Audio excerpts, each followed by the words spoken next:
ஹரே கிருஷ்ணா. ஒரு மனுஷனுக்கு இறை சிந்தனை எப்போ உருவாகும்? இந்த கேள்விக்கான விடைய நாம அலசி பார்க்கலாம். பொதுவா நாம சவால்களை எதிர்கொள்றப்போ 2 விதமான அவஸ்தைகள் நமக்கு உண்டாகுது.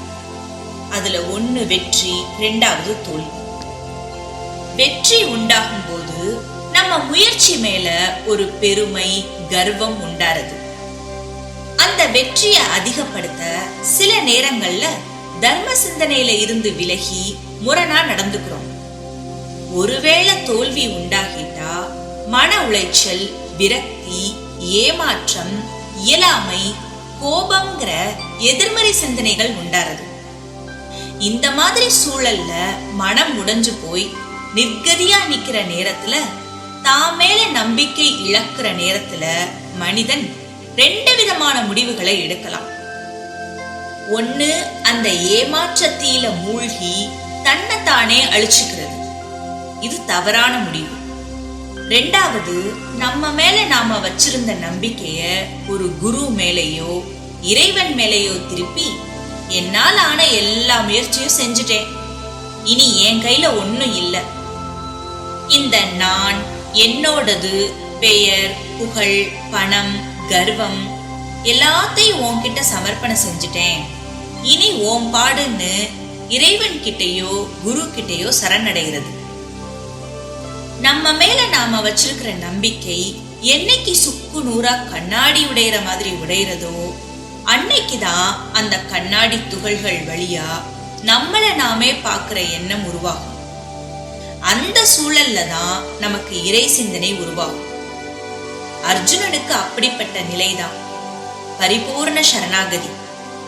அர்ஜுனன் பகவான் கிட்ட நான் சண்டை போடவா வேண்டாமா அப்படின்னு கேள்வி கேட்கல. அவன் கிருஷ்ணர் கிட்ட எனக்கு எது தர்மமோ அதை எனக்கு குருவா இருந்து வழிகாட்டுன்னு சொன்னான். அதனாலதான் கிருஷ்ணர் பகவத்கீதைய அர்ஜுனனுக்கு உபதேசம் செஞ்சார். திரௌபதிக்கும் இதே நிலை உருவானது. கௌரவர்கள் நிறைஞ்ச சபையில அவளை மானபங்கப்படுத்தினப்போ முதல்ல தன்னால் ஆன எல்லா முயற்சியும் செஞ்சு தன்னை காத்துக்க நினைச்சா. ஒரு கட்டத்துல அவ முயற்சிகள் எல்லாம் அடங்கி போய், கிருஷ்ணா நீயே துணைன்னு தன்னை சமர்ப்பணம் செஞ்ச அடுத்த நிமிஷம் பகவான் கிருஷ்ணர் அவளுக்கு ஓடோடி வந்து உதவி செஞ்சார். பகவத்கீதை ஒருத்தரை போர் செய்ய தூண்டுற உபதேசமோ, குடும்பத்தை விட்டு சந்நியாசம் போன்னு சொல்ற உபதேசமோ கிடையாது. அர்ஜுனனோட கடமை என்ன? தன் நாட்டை, பிரஜைகளை காக்குறது. அந்த கடமையை செய்யு பகவான் சொன்னார். இது எதுவும் வேண்டாம், சந்நியாசம் போறேன்னு சொன்ன அர்ஜுனனை, நீ சம்சாரி, உனக்கு செய்ய வேண்டிய கடமைகள் இருக்கு, சம்சாரத்துல இருந்துட்டே இறைவனை அடையிற வழிய கர்மயோகத்தை சொல்லி உபதேசம் செஞ்சார். அதனால உங்களுக்கு நேரம் கிடைக்கிறப்ப எல்லாம் பகவத்கீதைய படிங்க. உங்களுக்கு இறை சிந்தனை, தொழில் வெற்றி 2 நிச்சயமா கிடைக்கும், நன்மையே நடக்கும். இதுவரை குடும்ப லௌகீக வாழ்க்கையில உள்ளவங்க தொழில எப்படி முன்னேறது, பொருளை எப்படி சாமர்த்தியமா உருவாக்குறது, நம்மையும் நம்மளை சுத்தி உள்ளவங்களையும் எப்படி காக்குறது, மற்றவங்களுக்கு உபயோகமா எப்படி வாழ்றதுன்னு பகவான் கிருஷ்ணர் நிறைய உபதேசங்களை சொன்னார். அதே நேரத்துல இந்த கர்ம சக்கரத்துல இருந்து விலகி ஞான மார்க்கத்துல உள்ளவங்க எப்படி இருக்கணும்னு சொல்ல போறார். அதை இந்த பகுதியில பார்க்கலாம். பகவான் கிருஷ்ணர் சொல்றார், அர்ஜுனா, எந்த மனிதன் ஆத்மாலேயே ஆனந்தமா லயிச்சு, ஆத்மாலேயே திருப்தி அடைஞ்சு, ஆத்மாலேயே சந்தோஷம் அடைஞ்சவனா இருக்கிறானோ அவனுக்கு செய்ய வேண்டிய கடமை எதுவும் கிடையாது. அந்த ஆத்ம ஞானிக்கு கர்மா செய்யறதால எந்த விதமான பிரயோஜனமும் இல்லை. கர்மா செய்யலனாலும் அவங்களுக்கு எந்த நஷ்டமும் கிடையாது. அந்த ஞானி யாரையும் சார்ந்திருக்க வேண்டிய அவசியமும் கிடையாதுன்னு பகவான் சொல்றார். அர்ஜுனன் சிந்திக்கிறான், அது என்ன ஆத்மாலேயே ஆனந்தமா, ஆத்மாலேயே திருப்தி, ஆத்மாலேயே சந்தோஷம் அடைகிறது? அதுவும் இல்லாம அப்படி இருக்கிறவங்க எந்த காரியமும் செய்ய வேண்டாம்னு பகவான் சொல்றாரே, இது என்ன அப்படின்னு அர்ஜுனன் யோசனை செய்யறான். நம்மளும் அர்ஜுனன் கூடவே சேர்ந்து சிந்திப்போம். பொதுவா நம்ம மனநிலையை பொறுத்துதான் நம்ம செயல்களோட தன்மை இருக்கும். மனுஷன் போதும்னு சொல்ற ஒரே விஷயம் உணவு மட்டும்தான். வயிறு நிறைய சாப்பிட்டதுக்கு அப்புறம் நமக்கு ரொம்ப பிடிச்ச உணவை யார் நம்ம கிட்ட கொடுத்து சாப்பிட சொன்னாலும் நான் ஏற்கனவே நிறைய சாப்பிட்டேன், இனி என்னால முடியாதுன்னு சொல்லியிருக்கோம். இருந்தாலும் உடல் அளவுல போதும்னு சொன்னாலும் மனசளவுல அந்த பிடிச்ச உணவை எடுத்து வச்சா அப்புறம் சாப்பிட்டுக்கலாம்னு தோணும். புத்தி அளவுல அதை சேஃபா எடுத்து வச்சு ஆறி போயிருந்தாலும் சூடு பண்ணி அப்புறமா சாப்பிட்டுக்கலாமேன்னு தோணும். இப்படி மன ஆசைகளாலையும் புத்தியோட சேட்டைகளாலையும் உடல் தேவைகளாலையும் ஒரு சம்சாரிக்கு தேவைகள் நிறைய உண்டு. அவன் இப்படி பல கர்மாக்களை செஞ்சுக்கிட்டே இருக்கான். சரி, இப்படி ஒரு சம்சாரி இருக்கிற வரைக்கும் அவனால இந்த உடல் மனம் புத்திய கடந்து போக முடியறதில்லை. இதுல ஒரு சுவாரஸ்யமான உண்மை உண்டு. அது என்ன? சம்சாரிக்கு லௌகீகத்துல திருப்தியோ நிரந்தர மகிழ்ச்சியோ நிரந்தர ஆனந்தமோ இருக்கிறது இல்ல. ஆசைகள், கடமைகள், பொறுப்புகள்னு இப்படி இந்த இடியாப்ப சிக்கல்ல உள்ள இந்த சம்சாரி கடமைகளை செய்யறப்போ பலன்ல பற்று இல்லாம இறை அர்ப்பணத்தோட செய்யணும். இப்படி இருந்தா நிம்மதியா தான் கர்மாவை செய்யலாம். ஆனா ஒரு ஆத்ம யோகிக்கு இப்படிப்பட்ட கடமைகளோ கர்மாக்களோ கிடையாது. அவங்களுக்கு ஆசைகள் கிடையாது. அவங்க உடல், மனம், புத்தி இந்த மூணையும் சமமான நேர்கோட்டுல வச்சிருப்பாங்க. ரமண மகரிஷி தான் வீட்டை விட்டு திருவண்ணாமலை வந்து தவம் செஞ்சப்போ பசி, தூக்கம், தாகம், மன ஆசைகள் இப்படி சாதாரண மனுஷங்களுக்கு உண்டார எல்லா விதமான அவஸ்தைகளும் அவருக்கு இல்லை. இதை எல்லாத்தையும் கடந்த ஆழமான ஆன்மீக தேடல் இருந்தது. அவர் வாழ்க்கையில இந்த உலகியல் விஷயங்களோட ரெண்டே சம்பந்தம் தான் இருந்தது. அது என்ன? ஒன்று உணவு, இன்னொன்னு உடை மட்டும்தான். அந்த உணவும் சுவைக்காக இல்லை, இந்த ஜீவனை உடல்ல தங்க வைக்க மட்டும்தான். உடையும் ஒரு கோமணம் மட்டும்தான், மானத்தை மறைக்கிறதுக்காக. சாய்பாபாவோட வாழ்க்கையும் இப்படிதான். அவர் திடீர்னு ஒரு நாள் வேப்ப மரத்தடியில காட்சி தந்தார். பசி, தாகம், தூக்கம் மறந்து மழை, வெயில் எதையும் அவரை பாதிக்காம தவம் செஞ்சார். அவருக்கு தேவைகள்னு எதுவும் இருந்ததில்லை.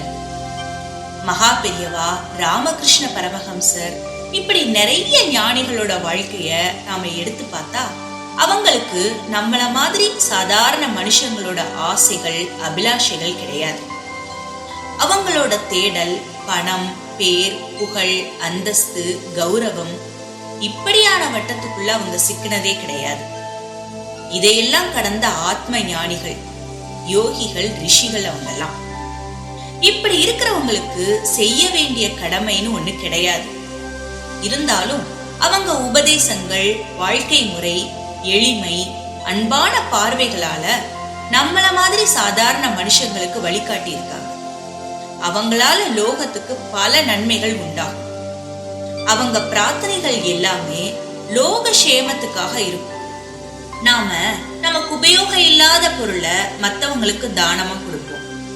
இல்லைன்னா நம்ம தேவைகளை குறைச்சிட்டு மத்தவங்களுக்காக தியாகம் செய்வோம். ஆனா இந்த ஆத்ம ஞானிகளுக்கு தேவைகள் கிடையாது. அதனால தன்னையே இந்த லோக சேமத்துக்காக அர்ப்பணம் செஞ்சிருக்காங்க. பகவான் இப்படிப்பட்ட ஆத்ம ஞானிகளை பத்தி ரொம்ப பூரிச்சு போய் சொல்றார். அதனால அர்ஜுனா, நீயும் செயலால விளையிற பற்று இல்லாம உன் கடமைகளை சிறப்பா செய். ஏன்னா பற்று இல்லாம நீ கர்மாவை செஞ்சாலே நீ பரமாத்மாவை அடையலாம். சீதையோட தந்தையான ஜனகர் முதலானவங்க கர்மத்தாலேயே முக்தி அடைஞ்சிருக்காங்க. உலக நன்மைக்காகவாவது நீ கர்மத்தை, உன் கடமையை செய்யு பகவான் சொல்றார். பகவான் இப்படி சொல்றது என்ன? நாம சிந்திக்கலாம். நம்ம கடமைகளை செய்யறது மூலமா இந்த கடமையை கடந்து போகலாம். உயர் நிலையை அடைகிறதுக்கு இந்த நிலையை சரியா செய்யணும். எதிர்காலத்தை பத்தின பயமோ இறந்த கால கவலையோ நிகழ்காலத்தை பாதிக்க கூடாது. அந்த பயம், கவலைய இறைவனுக்கு அர்ப்பணிச்சுட்டு நிகழ்காலத்துல உன் கடமைய சிறப்பா செய்யணும் பகவான் சொல்றார். அத சும்மா செய்யறதோட மட்டும் நிக்காம அப்படி இதுக்கு முன்னாடி வாழ்ந்தவங்களோட வாழ்க்கைய எடுத்துக்காட்டா சொல்றார். சீதையோட தந்தை ஜனகர் இப்படியான வாழ்க்கைய வாழ்ந்து முக்தி அடைஞ்சிருக்கார். அவங்கள உதாரணமா எடுத்து அவங்க வழியில உன் வாழ்க்கைய வாழ்ந்து முக்தி அடைவாய்னு பகவான் சொல்றார். பகவான் ஏன் ஜனகரை பத்தி சொல்றாருன்னா, அவரும் மிதிலை நாட்டுக்கு ராஜாவா இருந்தவர். அர்ஜுனனும் ஒரு ராஜா தான். அர்ஜுனனுக்கு ஒரு விஷயத்தை எப்படி சொன்னா புரியும்னு பகவானுக்கு தெரியும். பொதுவா ராஜ்யத்துல உள்ளவங்க எப்படி இருப்பாங்களோ மக்களும் அதே வழியத்தான் பின்பற்றுவாங்க. மன்னன் எவ்வளியோ மக்கள் அவ்வளின்னு ஒரு பழமொழி உண்டு. பகவான் சொல்றது எல்லா ராஜ்யங்களுக்கும் பொருந்தும். திருவள்ளுவரும் திருக்குறள்ல இதையேதான் சொல்றார்.